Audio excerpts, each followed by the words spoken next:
Good evening, everyone, and welcome to the January 10th meeting. We good? Okay. Please rise for the Pledge of Allegiance.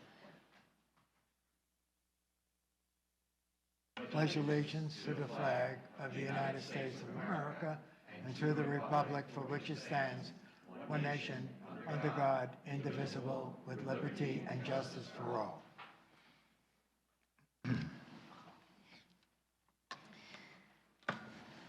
Okay. Welcome, everybody.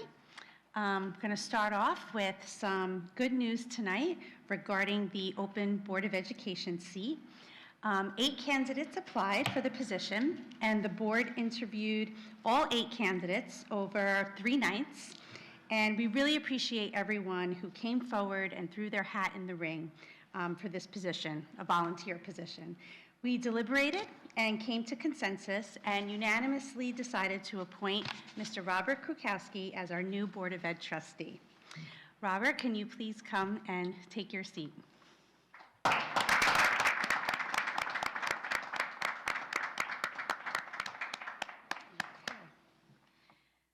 So I have a resolution for tonight's meeting.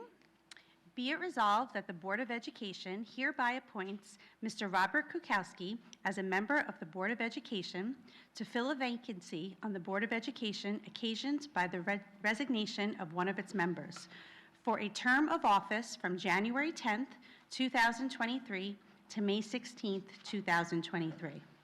Be it further resolved that the school district clerk is directed to administer the oath of office to Mr. Krukowski immediately upon the adoption of this resolution. Do I have a motion to move this resolution? Christine. And do I have a second? Vito. All right, all in favor? Okay. Thank you. Okay. Thank you very much. And now our district clerk is going to administer the oath of office.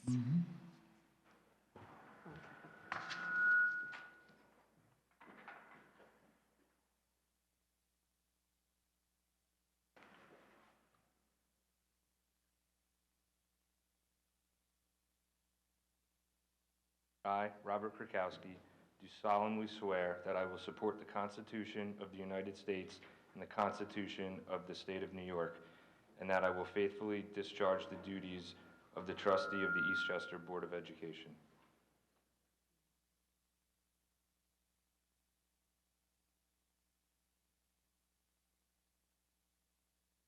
Thank you.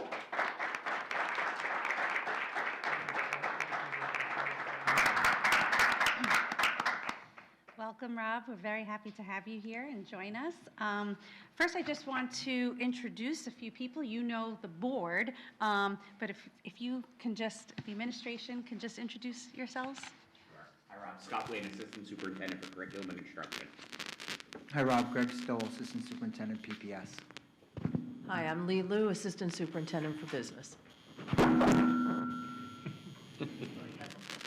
And I think you met Lori, our district clerk, and Dr. Valenti, our How are you, superintendent. Rob? Congratulations. Thank you Welcome very aboard. Yeah.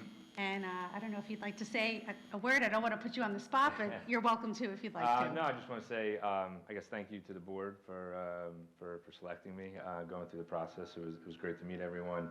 I'm honored and humbled, and look forward to serving the community in this period of time and helping you guys achieve the goals that you set forth for the year. Thank you. Good to have you. All right, Thank thank you you. very much.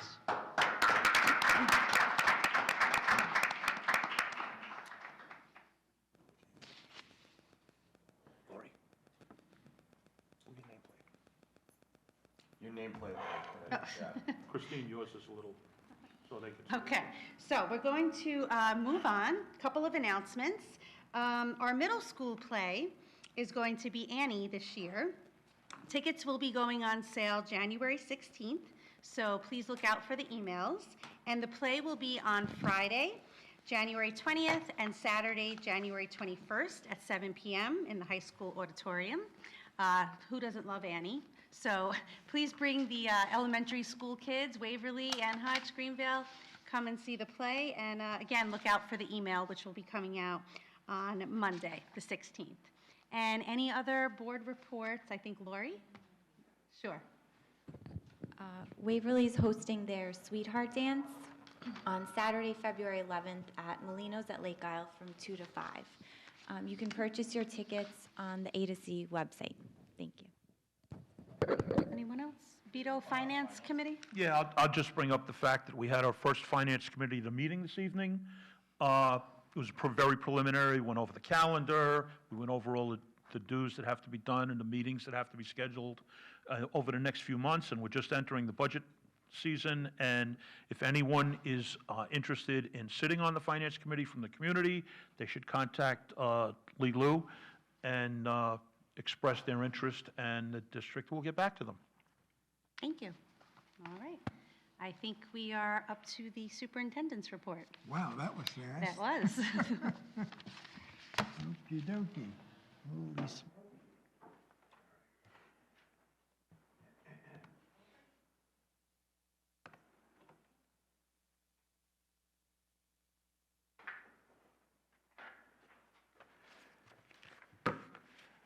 Okay.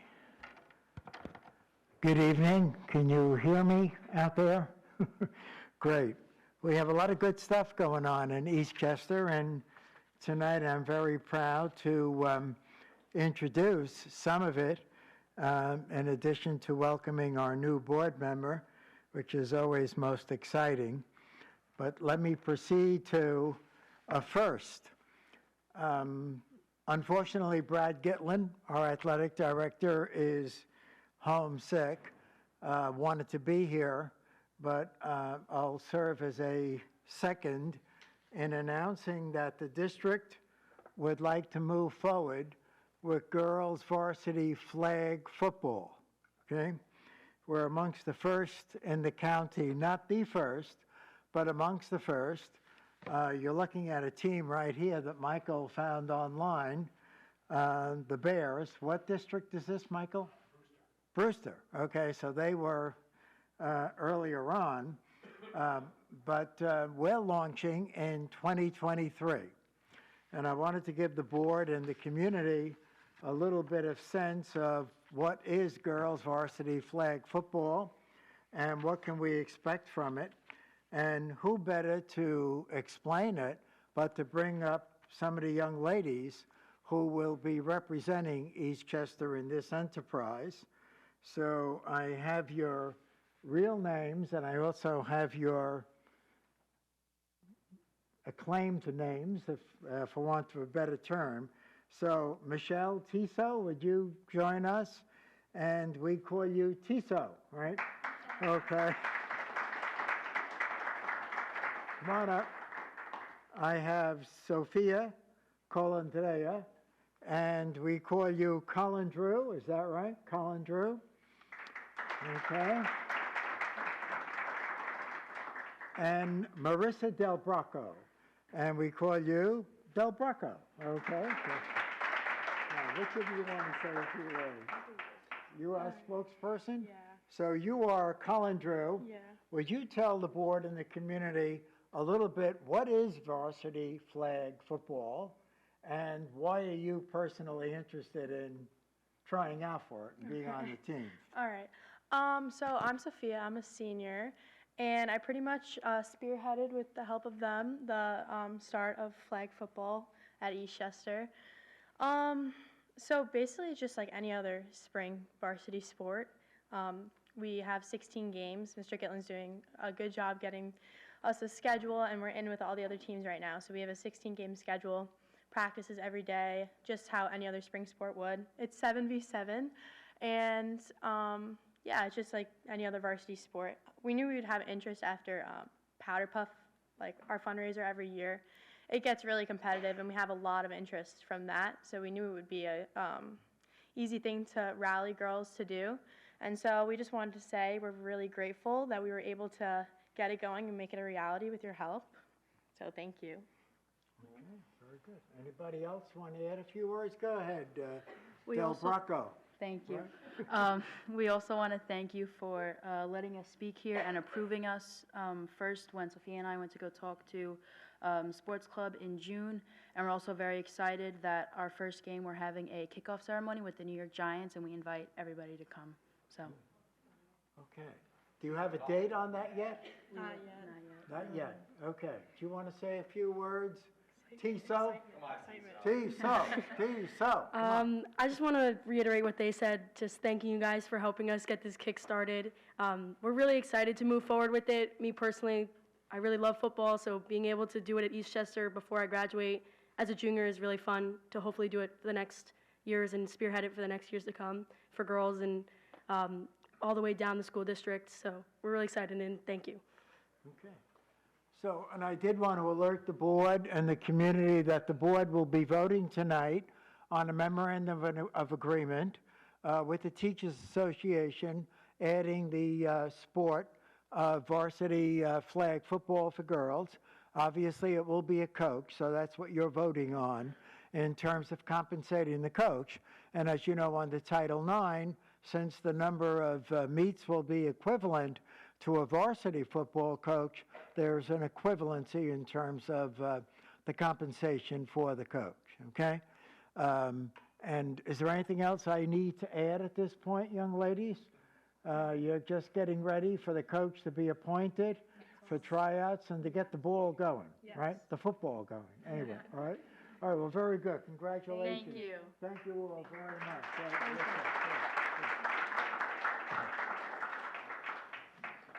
Okay. Moving right along. How about varsity cheerleading?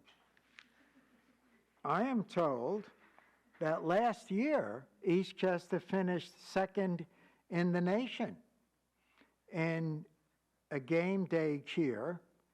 And this year, we'd like to call up to the microphone our coach, and as many of the young ladies out there that would love to join us, please join us, Coach Samantha Kearns.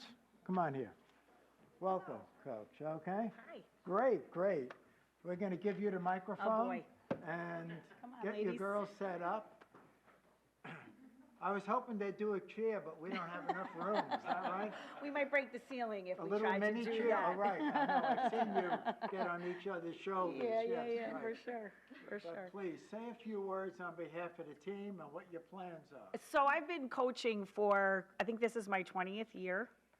And we really appreciate all the support that the board and the district and Eastchester in general has given us over the years with, being there for us, approving us to go to nationals so that we can participate. And, we really turned it into something where we don't, we're not just going there to go there. We want to go and we want to win. So we're hoping to do that this year. We're really hoping to come home with a national championship. Listen, as long as they go down there and do their best, however it shakes out, we'll be proud for sure. But it's good to have high goals and aspirations and an inch closer to meeting those goals, and hard work and everything pays off. So they are a prime example of how that plays out. So couldn't be prouder to be their coach. Do you want to introduce the young ladies? Why not? We have Frankie Sparandio. She's a senior, one of our captains. We have Andrea Annunziata. Andrea's a flyer, in case you can't tell. She's a senior. Cameron Keating, also a senior flyer. LaKayla could not be here tonight. She's also another one of our seniors. We have Bella Caserta, Lexi Sirocco, Juliana Lentini, Victoria Caparasso, Christy Warnock, Kayla Heinrich, Manami Sai, Annie McLaughlin, Ali Troiano, and Chloe Brown to round it out. So, and we have another Bella Osanio is homesick today. So, Let's give them all a big round. yeah, of thank applause. you. We're all supporting you. Yes, thank you so much. All right, did one of the captains want to say a word or two? Or two?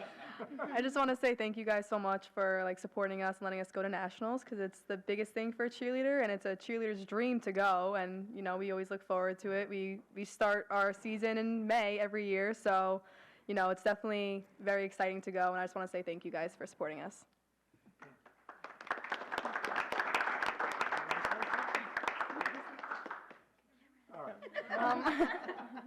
All right. I just want to say thank you again for all your support with everything, like all our competitions, and making our season possible, because we all just love to cheer, and coming from a really long season and having all the support just really makes it possible. Okay, great. Thank All you. right. Michael, did you have enough pictures of the young ladies? Or we can always use one more. All right. Yeah, why don't you get together with your coach? Do your fancy kneel.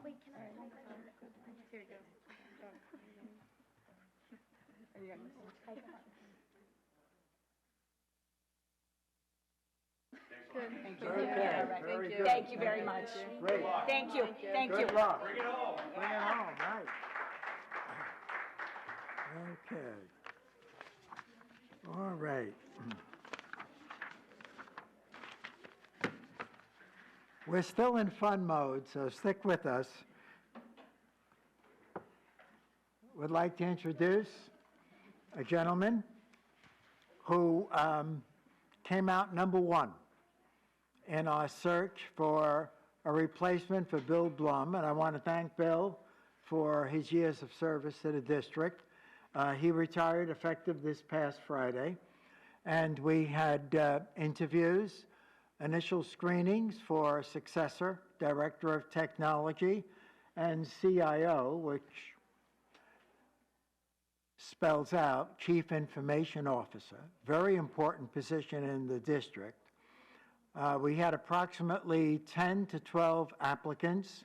We screened out about half of them, and then working with Scott, Greg, and Jeanette, our team, and Lee, we did interview by Zoom several candidates, and then we brought in some sitting directors for physical interviews with us and came up with a slate of 2.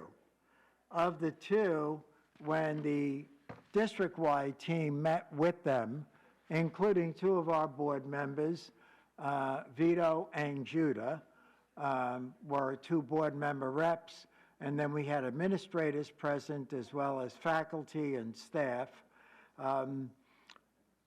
Clearly, Kevin Guidotti came out as #1. I want to say a few words about Kevin before bringing him up to the microphone and introducing him formally. Kevin is from the Soma School District. His title intrigued us, Director of Learning, Director of Innovative Learning, and embedded in the job is certainly technology, but Kevin has a broad overview in the Soma School District of curriculum, instruction, assessment, teaching, all of the kinds of good things that get us into the classroom. And as the board may recall, there was a study done some years ago by Sun Evaluation Systems, and one of the major recommendations they had made was that the district ought to look toward the future and the possibility of hiring a director with very strong academic credentials. And so this is our opportunity to strike while the iron is hot. So Kevin has a background as a physics teacher at the secondary level. He comes to us as a former assistant principal, and as I said, most recently as a director of technology. When I spoke to his superintendent, Dr. Ray Blanche, Ray said, this is a double loss, okay? Sometimes I lose people and it's a single loss, but losing Kevin is a double loss. And I know Kevin has a deep attachment to Somers because he said, can I stay until February 27th or so? I really have a lot of projects I have to wrap up. So I said, okay, because we have a good replacement. I said, but don't go beyond February 27th. And I want to thank Dr. Greg Stowell for stepping in the interim for the next 4 to 6 weeks, as the case may be. Greg himself has done this work in another district, I think Mahopac, if I'm not mistaken, and Greg has supervised people in this position. So we're not going to miss a beat from the technology CIO point of view. That's the best way to cover a position internally if you can, and with someone who knows what they're doing. But on that note, I want to bring Kevin up and have him talk to us a little bit about what he hopes to see happen in his position for the rest of this year and looking to the future. So let's give Kevin a round of applause. And Kevin? Microphone is yours, sir. Thank you. Okay, very good. Hi, everybody. Thank you. Thanks for the opportunity to speak tonight. I've been asked to be brief, but as you get to know me, you'll know that brevity is not, unfortunately, my strong suit. So I'll try to counter that a little bit. Thank you for your kind words in your introduction to me, and thank you to the board for putting your trust in me, or your opportunity to earn your trust here in Eastchester. And thank you to everyone who was participated in the interview committee. I was struck by the interview committee's questions that were quite thoughtful, that I would imagine offered the committee the opportunity to assess me and my qualifications and their fit for the needs of the Eastchester district, but also provided me with a lens into Eastchester. And it's through that lens that I was able to learn that there's quite a bit of overlap to my personal values in education and the values of the Eastchester School District, and I'm quite excited to start my work here. Also, another thank you to Dr. Valente for being so accommodating and allowing me the opportunity to finalize the work that I've started, or wrap up the work that I've started in the Somers School District. That's something that's very important to me, to follow through with things that I've started. And Dr. Stoll and I have already started talking a little bit before our board meeting started tonight on some technology needs, so thank you for helping to support my transition and starting that process already. My hope over the next couple of months as I start to transition into the district is to really get a granular understanding of what the needs are of the district from each of the different stakeholder groups, both from the administrative position, from the teaching position, and also from the students, and trying to engage as much as I can to understand what it is that we're doing quite well as a district, and also where technology can help to augment and support teaching and learning, and to think deeply and critically about how technology can help push towards the next right answer for Eastchester. And you know, I don't think it's a surprise to know and understand that technology is the fabric that kind of undergirds most of what we do in teaching and learning these days. And certainly, I can see, just looking around the room and from the great experience I've had already, thinking of the accolades of Eastchester, that Eastchester's no different from that. And I'm quite excited to start dovetailing my skill set in with the needs of the district as I learn more about specifically what those are. With that, I think I'll take a pause, if that's okay, and I'm happy to answer any questions if there are any. But thank you very much for the opportunity to join the team. Any board members have any questions for Kevin? I asked mine at the interview, so I'll pass. Thank you for I participating. would just say, Kevin, no questions, but welcome to Eastchester. We're super excited to have you. Likewise. Thank you for the opportunity. Okay, let's give him a round of applause. And if I didn't mention it, Jeanette, are you out here? There you are. Jeanette Messina was also part of the interviewing team. I may not have mentioned you initially. I apologize. But she's a key player. Okay. I'd like to update the board and the community on an ongoing question, the Waverly Bus Run update. The last time we met, we talked about how the length of the runs for the Waverly children, our K-1 children, were somewhat longer than the other children in the district, and that we were looking at options. And I'm happy to report that as of tonight, after having surveyed the community, and the Waverly community was looking for options other than change of schedule, which was one of the proposed solutions, I'm happy to report that we are able to find a solution for next school year that will not involve a school schedule change. And also, very delighted to report that we need not pay for more buses, which is always something you'd rather not have to do. But Chris, I don't know if Chris is not here tonight, but Lee Lou is here. Chris, Lee Lou, and I am a consultant. What's his name, Larry? Yeah, Larry Fiber. we've spent a lot of time on calls, Zoom calls, looking at options. And the best option at no additional cost is to tease a couple of buses out of the current Greenvale and Hutch runs, reassign them to the Waverly runs, and be able, using some of those additional buses, which we're already paying for this year, we'll simply reassign them next year to the Waverly runs, therefore reducing the longest runs closer to 30 to 40 minutes. So that achieves the goal, and it does it without buying more buses, and it does so with the only additional cost then being 2 additional monitors, because when you are busing K-1 children, we do want to follow suit and have the monitors. So in next year's budget, we're not increasing transportation, the 5500 code, what we will, for this purpose. What we will do is increase it by virtue of school monitors. So that would be a brief report tonight. We can show you more detail as we get further into the semester as to which runs will be reassigned and estimated time limits of those runs. But we think this is the best of all worlds. Okay?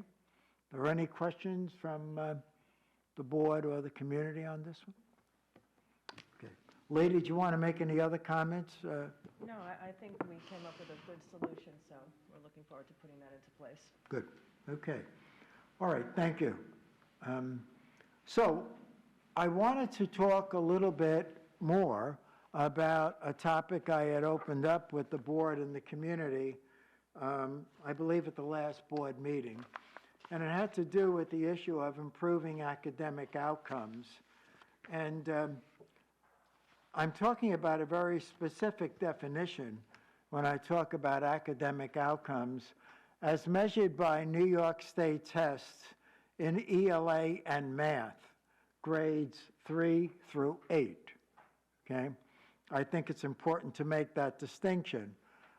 These are tests that the state of New York continues to administer, and as long as they administer them, Eastchester wants to be in the game of doing as best as we possibly can.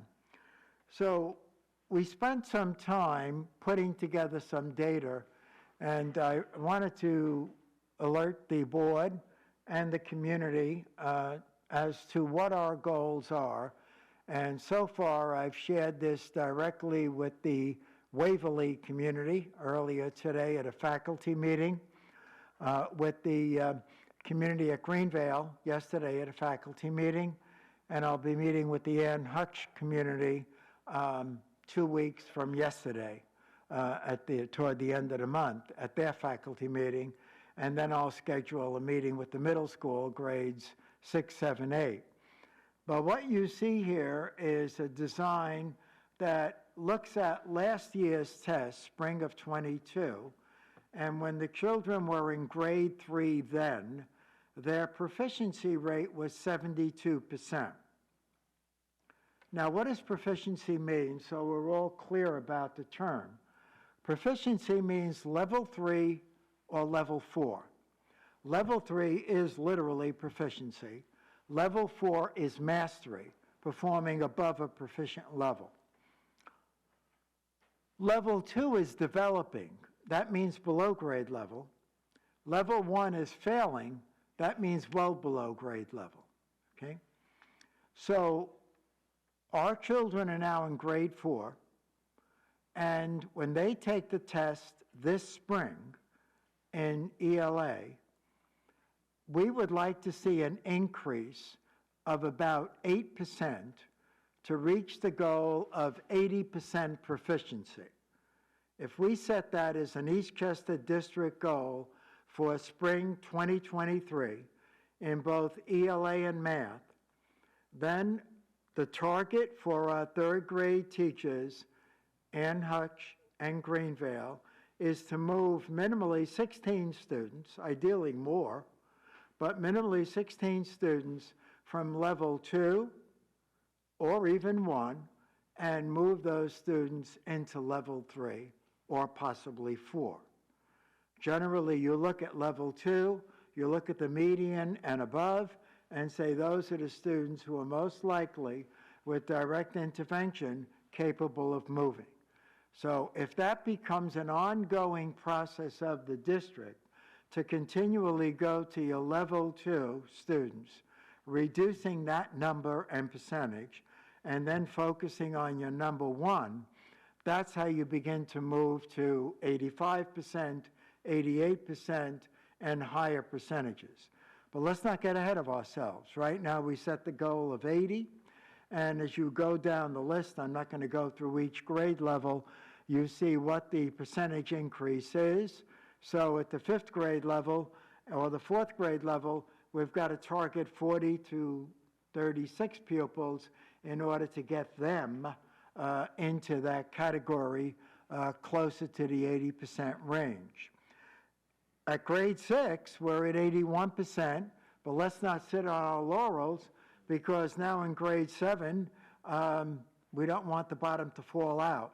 So I'm saying set your target at 85% and get 10 more students and do better than 80%. And as you can see, grade 7, likewise, that's going to need a hefty increase, 23%, 42 children, moving them into that higher level. So these are legitimate targets. I've said to the faculty that I mentioned earlier, and I'll say to the administrative team tomorrow, these are all targets that will be part of our benchmarks, our SMART goals for next year, for this year, I should say. And from the superintendent on down, hold all of our feet to the fire in terms of meeting these goals. Last question, why 80%? Well, if you look at the top 10 districts in the handout that I shared with the board, and I could recite them here for the community, number 1, it seems in areas of math and ELA, Bronxville, Scarsdale, Hastings, Blindbrook, Edgemont, Tuckahoe, Rhinebeck, Tri-City, Byram Hills. We want to be in that orbit, okay?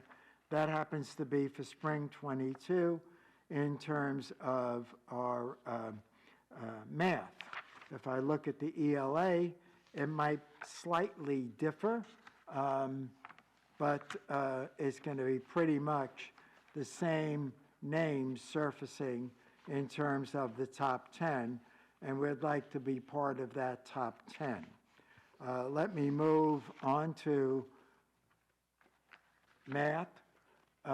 You see essentially some of the same numbers and areas for improvement, maybe less so in grades 4 and 5 to get to 80%, more so as you get to grades 6 and 7. But the point is, each grade has its own character, its own capacity, and so the challenge to our faculty and our leadership is to adapt using strategies to improve performance. So the obvious next question is, well, this is fine as an outcome and a goal. When is all of this going to happen, and how soon will it begin? Well, number 1, it's beginning now with our conversations and discussions with our faculty, with our principals, with our administrators, and quite frankly, will continue through the WIN period, the W-I-N period, that we've talked about here publicly. And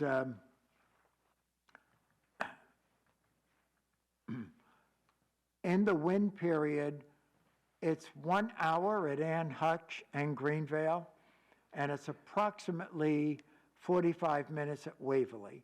So let's focus on Ann Hutch and Greenvale. How do we use that hour? And it's an excellent idea, by the way. This is the first year that we're using a WIN period. It allows for us to intervene on multiple levels.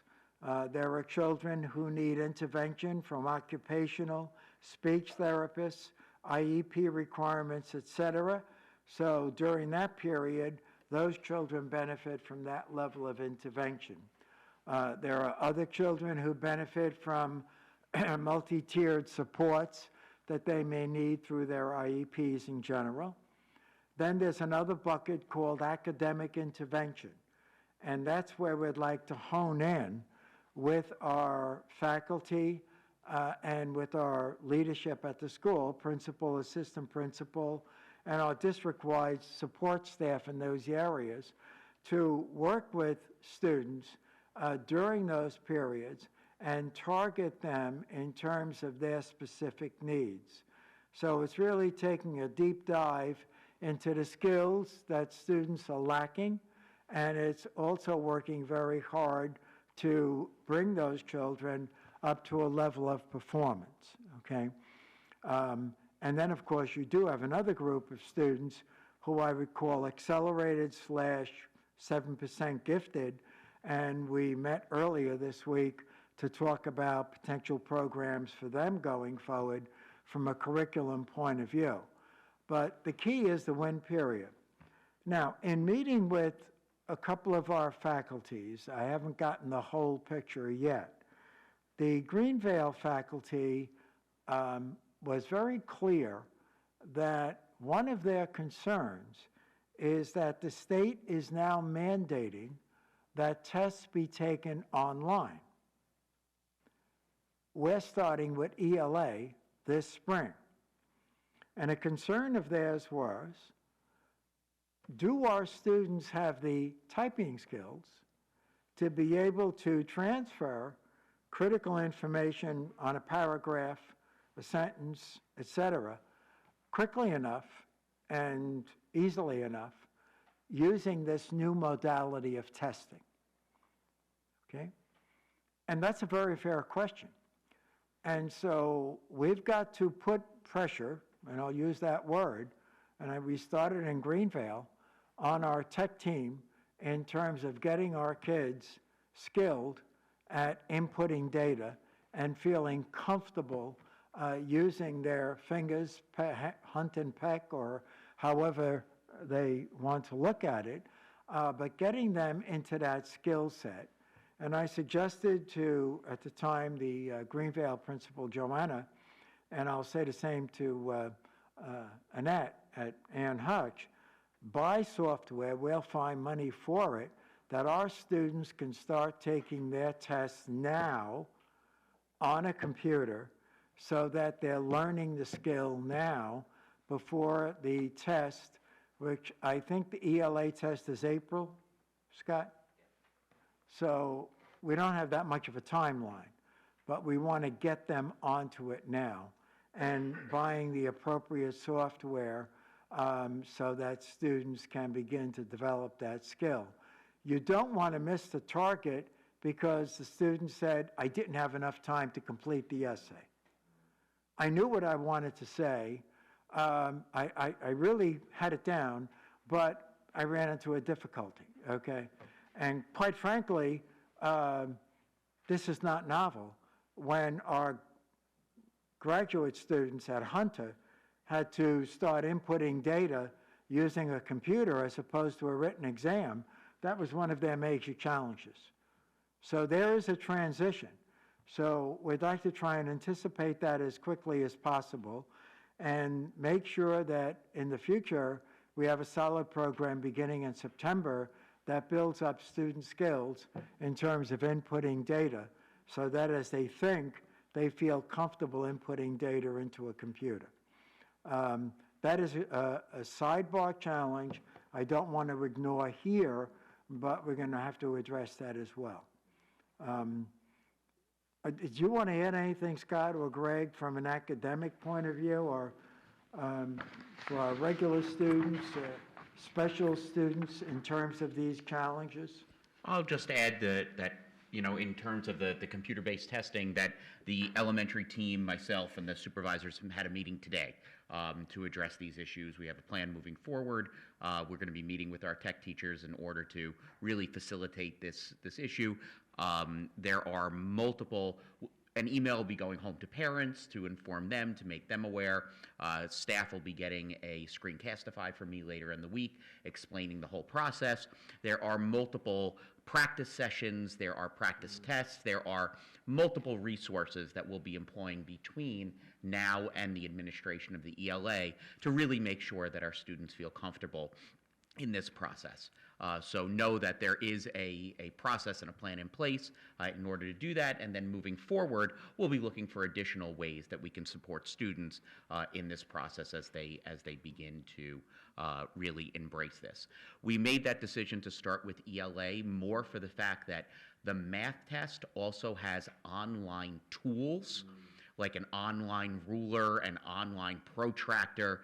We just felt that that was more preparation, so we decided that ELA would have been the easier starting point than the math assessment for now. But next year, we'll continue with ELA, and we'll also add in the math. So we're already putting a plan in place to prepare them for those additional challenges with the math tests as well. So very, very excited about it. Other districts have been doing this already for years. We kind of waited and said, let them work out the kinks with all the testing before we jumped on board. And it has gone well for other districts in the transition. So we're confident that, you know, our students will take this in stride as long as we provide them with the preparation and the tools necessary to do it. Greg, did you want to add a word or two, or from your end in terms of? I would just say also, from a network and technology standpoint, we're also going to do a lot of testing. When I say testing, of like looking at data loads on the WAN and LAN network, making sure that, you know, the worst thing that can happen is a student all ready to go, starts their test, and there's a technology glitch, right? So we're going to do a lot of testing. You know, these devices go into a kiosk mode. We want to test the kiosk mode. We want to make sure that there's enough bandwidth wirelessly, and also make sure that any redundancies that we need in terms of backing up student data, that's all set. So we're going to do that in conjunction with, you know, preparing our teachers and our students to actually be in that environment. So we're already working on plans to kind of lockstep with the teachers as they practice with the kids, that we're testing the network as well on that.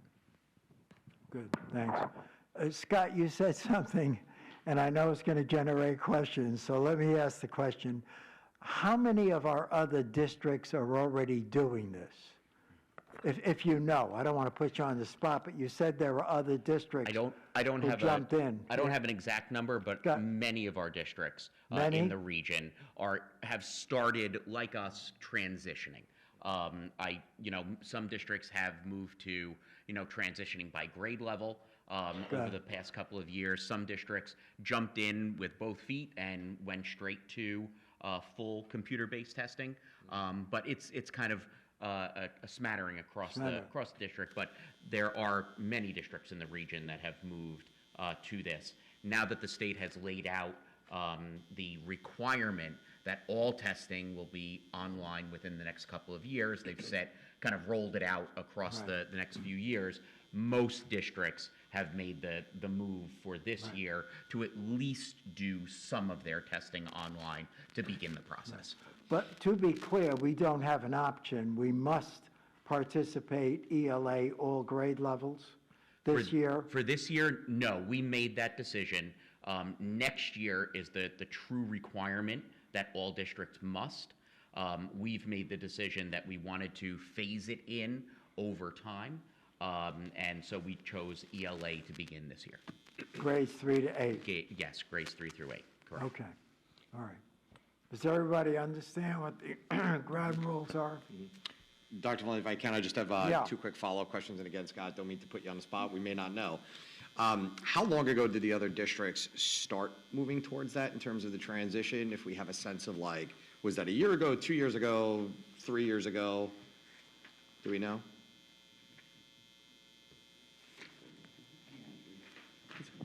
I know that and there's a new vendor now than when it first got rolled out in terms of who produces the test. And there were a lot of issues with the first year. I went through one of Got those issues. So that was probably 2018 where we started to look at, districts started to look at it. There weren't many early adopters. Now that the new vendor has come out, more and more districts, I don't have a number for you, we certainly can get that, but I think there's more confidence now in the system as districts have kind of like been in the new system. They haven't had the issues technically. And I think a lot of districts now, like Eastchester, were smart to wait to make sure all the bugs were worked out before jumping in. So I think we're positioned well to, roll out ELA and then kind of move to mathematics. And I think we're kind of right in that sweet spot where you want to be as a district. Great, thank you. And then I would say the other question I have, and I believe you guys probably did this, but in terms of the other districts in our area that have moved to that, prepping our teachers and our students in that period, have we reached out to the other districts to get those key learnings? Are they going to be implemented? Really glad to hear that a communication is going to go out to parents. But, to your point, Dr. Stoll, new vendor, you went through one, it sounded like it wasn't the smoothest thing possible. I think it's really important to take those key learnings from the other districts and how do we apply them, for our staff and our students to make sure they're all being supported as much as possible. Yeah, absolutely. No, we've been speaking with a number of other districts. The RIC, the Lower Hutchin Regional Information Center, is actually holding a multitude of different webinars that are actually hosted by some of the districts that have implemented, and they're sharing their best practices, they're sharing all of their key findings and where all the pitfalls were along the way to kind of avoid. So those have been extremely helpful, very appreciative of all of our fellow districts and sharing that information. I know all of our technology directors speak about this and work together very closely. The curriculum and instruction folks have all been talking about how their transitions have gone and what they're doing in order to really make it a successful transition along the way. Awesome, thank you. Appreciate it. And just, it was 2016 that it started. Okay. But it started with field testing, so it wasn't actual testing. Probably 2017. So They probably got a 2017, year under the belt. 2018, like Greg Okay. said. And I can say that one of the longest-standing computer-based testings that we've been doing has been our New York State alternative assessment. Yeah, so that has been in place for a number of years and has been going on for quite some time and has gone off successfully every year. So I just have a quick question with the testing now. Specifically for the third graders, because the third graders don't bring Chromebooks to school. So how do you envision preparing the third graders when really most of their work is handwritten and, maybe going on iExcel for once in a while or like writing one sentence? So how do you envision preparing the third graders who, their only contact with the computers through their technology class? Right, so that's going to be the third grade is really the group that we're most concerned about. We feel like basically our 5 through 8, they're computer literate, they're on top of things. Fourth grade, they've been doing it for a year or so, but our third graders are probably our group that we're most concerned about. That's where the discussions with our fellow districts have been most helpful in helping us to better understand how that has gone in their districts. How have they done special things? Have they run programs? I think one of the things that we learned was really just exposing them to the computer in more ways within the classroom. Reaching out to parents and saying, hey, listen, the more you can have your children type on a computer and kind of get more aware of how that goes, they've shared that has been helpful.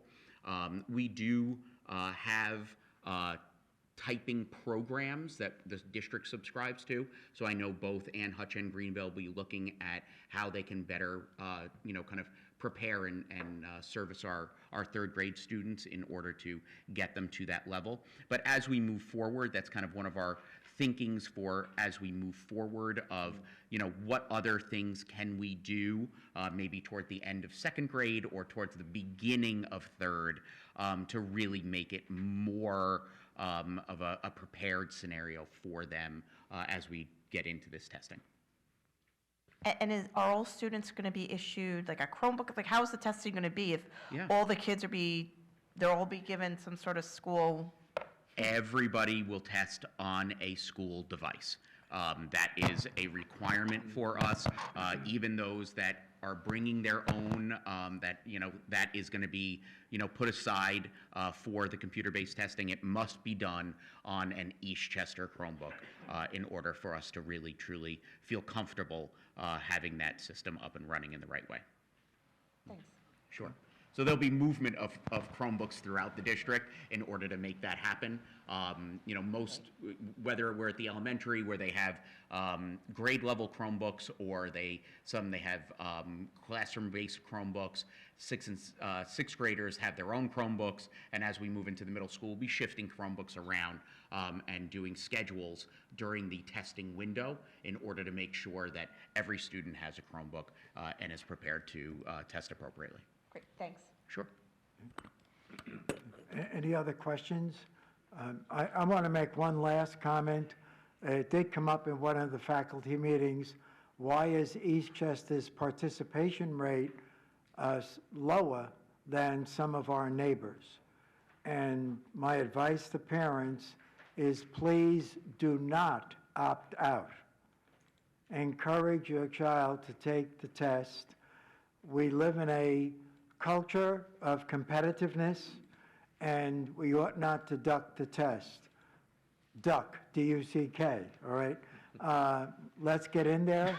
Let's do our best from our end. You hear what we're trying to do, and I urge Eastchester parents to encourage their children to be positive about the test, to look forward to it in a positive way, to ensure on the morning of the test the child gets a good breakfast, leaves home in a positive way, and is in a mood for taking on the test and knocking it out, so to speak, okay? So that is important. At a future meeting, I will show the board and the community comparative participation rates between our neighboring districts and where Eastchester is performing on that level. But we do want to increase our participation rate as well. Ergo, reduce our opt-out rate. Okay. Any questions on that? Okay. I just got a comment. Yep. There's like so much data here. I don't know how you guys deal with this, to be honest with you. But just some observations, like quickly reviewing what I see here. You don't use your mic. Oh, I'm sorry. Thank you.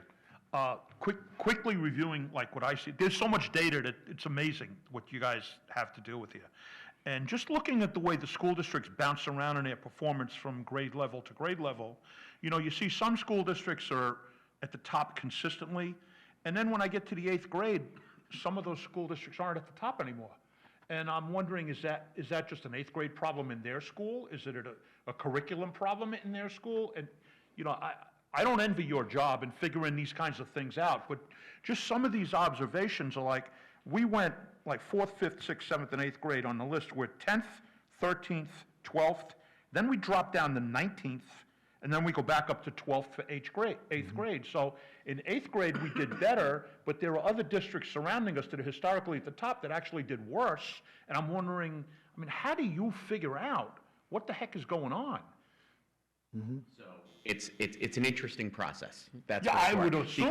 Because, as you're well aware, when you take a scenario that has so many different variables, it's hard to parse out sometimes what the cause of some of these things might be. In addition, you have to remember, you're looking at one snapshot. You're looking at 1 year. Absolutely. So when we're looking at this, You got to look at also over 5 years longitudinally, or a rolling average. exactly. Yeah. There are so many factors. One of the largest factors is the refusal rate. So when you look at the refusal rate and who is refusing, in many scenarios, your top level students, your top performers are the ones who are refusing. And then they are not calculated into the rate of participation and the rate of acceptance. What would it cost us to give everyone free lunch if they take the test? So, seriously, I say that tongue in cheek, but how there do we are- get more people to take the test? Yeah, there are, but there are numerous factors.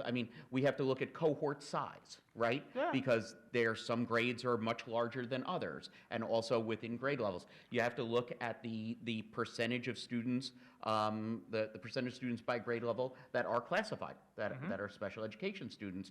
That is a factor that goes into it. You know, you have to look at attendance on that given day or within that window. That could potentially be a thing. We had one year that we actually, one of our grade levels, there was like a flu epidemic that happened during that like 2-week window, and we had so many students who came in, took the test, that were ill and didn't perform as well as we would have wanted them to, and it was understandable because they were sick. You know, so lunch wouldn't have worked. lunch would not have worked that day, you're right. Well, maybe it was chicken soup. It might have been. But, I mean, there are different factors that go into it as we go through. But yes, there are lots of things, and you can look at trend lines.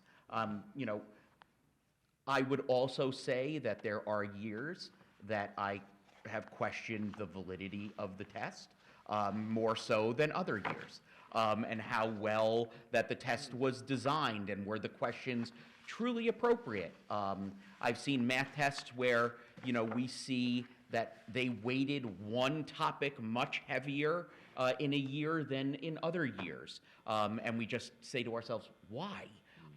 So some of that is also test design. So yes, it is a complex thing to begin to look at. For me, it's much more about trends than it is about specificity, because it's really hard to parse I that completely out. agree with you. It should be about the trends, okay? But also, like, just in a little quick analysis here starting in grade 4, to reach the goal of 80%, okay?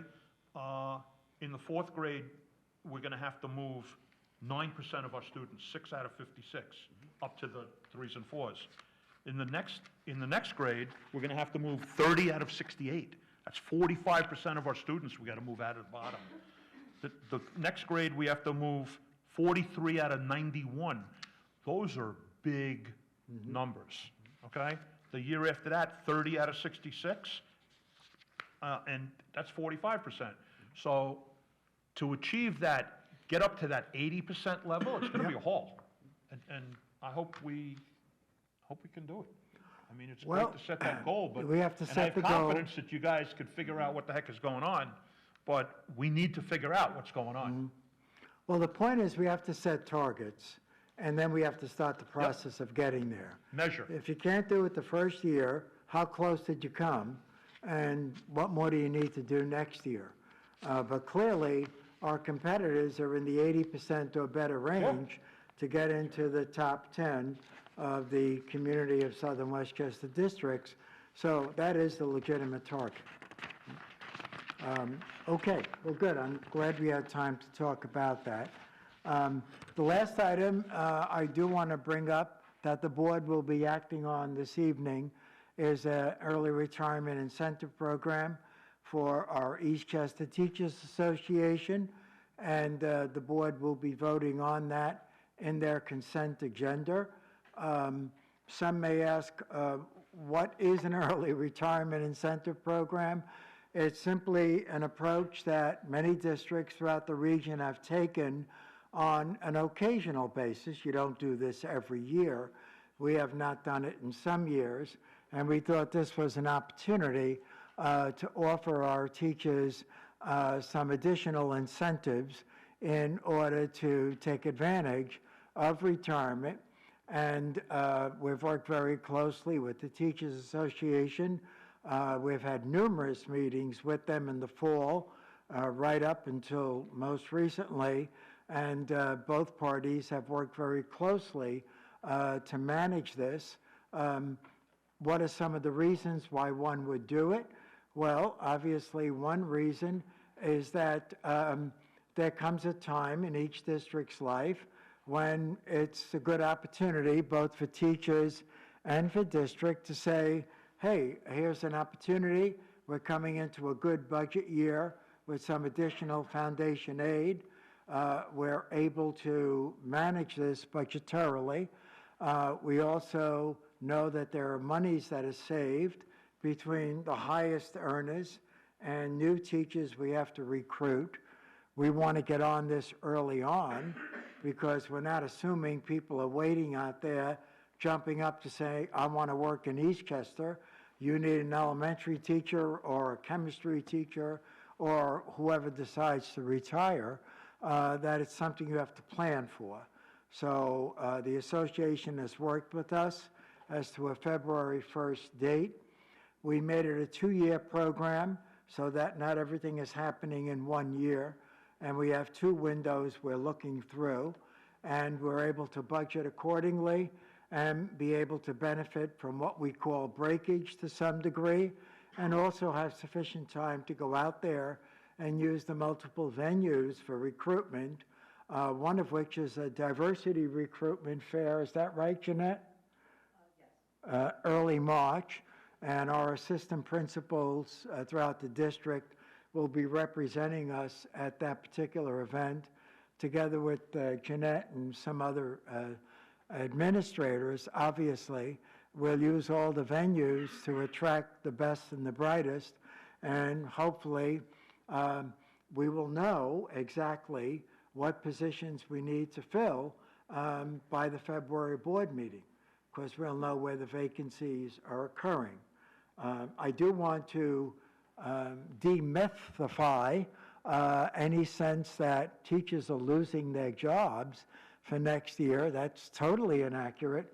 If teachers are retiring, we're going to have to hire more people, not abolish positions. So I wanted to get that on the record early on and indicate that we're excited about this. We think it's an opportunity, and we're going to work very closely with our teachers and our administrators to bring in the best crop of individuals who will carry on into next academic year. It also allows us to take a hard look at our current positions and perhaps look at some additional certification areas we may want to require in terms of the recruitment, that we may have some senior staff leaving with certifications that were legitimate and good at the time, but now, because there are additional certification requirements or educational requirements, we're able to up the ante in terms of what we're looking for, in terms of what people bring to the table to teach, okay? For example, I could have, at the 6th grade, right now, a teacher who has elementary certification. Perfectly legitimate under the law, should be there. But there's been a new wrinkle. There's a middle level certification that also gets the content area. So not only am I benefiting from the elementary cert, but if it's a teacher of ELA or math or science, maybe there's a separate certification middle level that I'm able to get as well. So it adds to the qualifications, the licensing that a practitioner brings in this new realm of the last 10 years, where things have gotten more sophisticated and more complicated in terms of teachers in general and the differential skills that are needed. So I think there are a number of pluses here that the district could look at and benefit from. So I don't know if there are any questions from the board, but I did want to be open about it and discuss it, so for transparency, everybody knows what's going on. And on that note, I'll say thank you. Okay.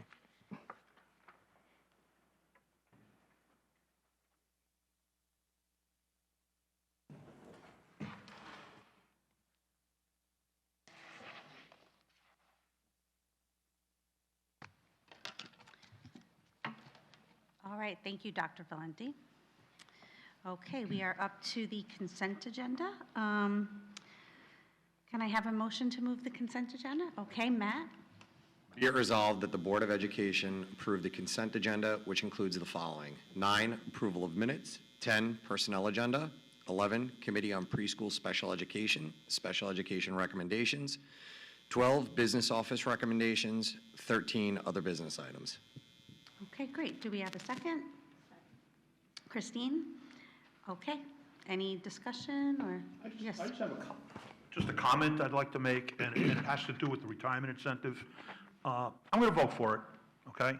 But historically, I really don't believe in retirement incentives, and the primary reason I don't believe in it is that in the case of teaching staff, we have, when people reach a certain level and they approach retirement here, those are some of our best teachers. And they are the hardest ones to replace. And teachers, like any organization where someone would work 30 years, roughly 3% of your staff should be retiring every year if you're on a straight line, okay? So when you get people near the top of their experience where they're eligible to retire and we incent them to leave, we could create a bubble of losing our best teachers that benefit our district, that make our district so special. Let me say it that way. And by doing this, while I understand why we're doing it and you know, why we're voting on it, I just want to comment that we also run the risk of losing some of our best people and making it, you know, when you lose one master teacher, it's hard to replace the person, but if you lose more than what you would lose in a given year because you've given an incentive, it makes it even harder to replace a group of master teachers. So I just want to go on the record that this is like a double-edged sword here, where, yeah, it's good for the staff and it's good for other people. It might not be so good for the district. That's what I'm trying to say here. So, but I am going to vote for it. I just wanted to make that comment. I won't comment. We have different comment. opinions, We and that's do fine. differ, which is fine. It's fine. And I don't think I should say anything else publicly. No, I understand, but you know, for every master that we lose, I hope we get someone that's even better. That's all I'm Exactly. trying to say. Exactly. I agree with that proposition.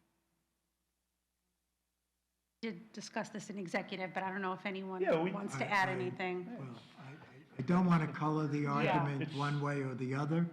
I think Vito has a point. I think there are other points that could be Yes, made.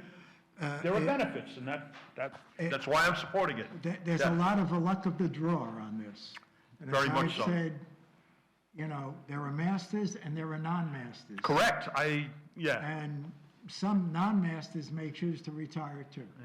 Yeah, that's you know, very true. It is what it is. That's some of the benefits of it. It is what it is. And there are economic benefits. And there are There are economic. certification qualification benefits that I cited. So net,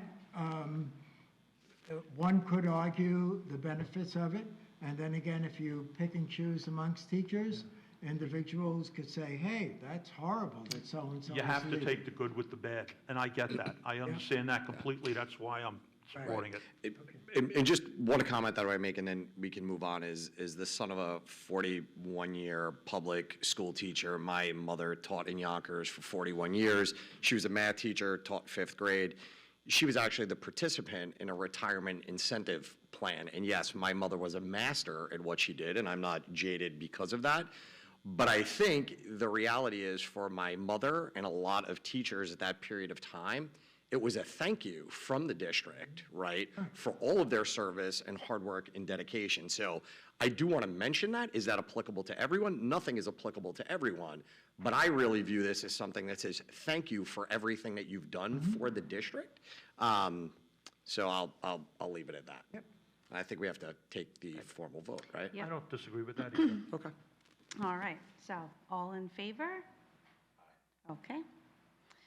And Rob is going to abstain, yes, because he didn't get a chance to log into board docs, right? We have to give him his credentials first, so, okay.